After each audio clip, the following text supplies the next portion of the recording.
أنا كريم متطوع في الجهة أهو. وصلنا النهارده جندريس في الشمال السوري في منطقة الغاية الصعوبة زي ما حضراتكم شايفين. في بيوت كتير مهدمة، في أحياء تحت البيوت، في ناس توفاهم. المنطقة في غاية الصعوبة.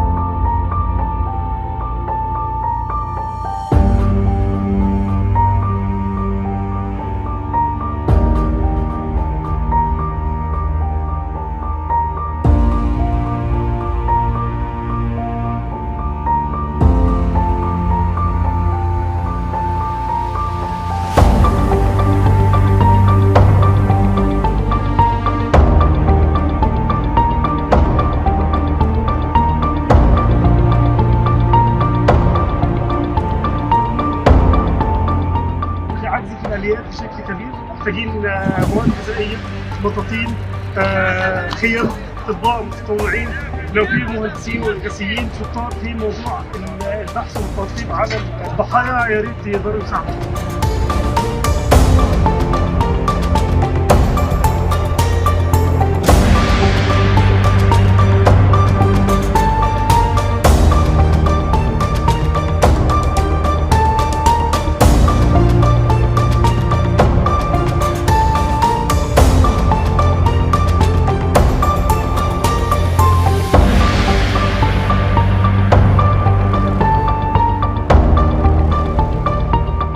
حقيقة يعني لا نستطيع أن نقول أن هناك فرق دولية دخلت إلى سوريا.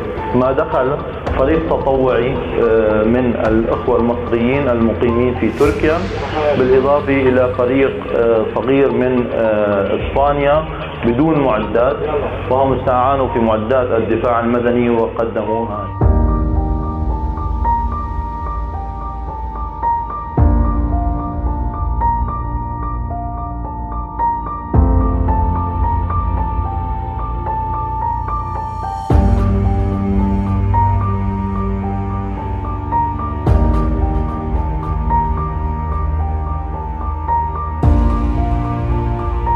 لك ما تستحوا، يعني فعلا ما بتخجلوا انه بعد 5 ايام تبعتوا 14 سياره، 14 سياره بيطلعوا لاي واحد من اهلنا هون بخلال نص ساعه.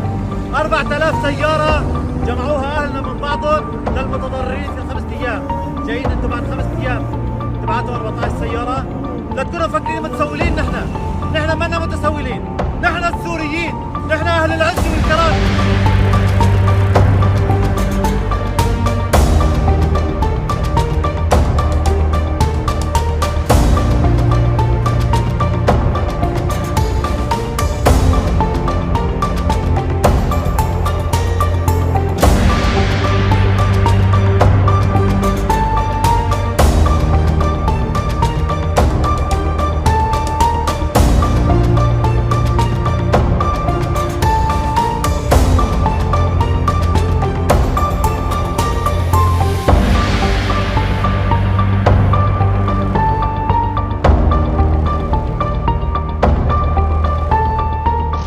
شاي إماراتي للبيع، بطانيات صنع الإمارات للبيع، رز شغل الجزائر للبيع، عدس شغل العراق للبيع.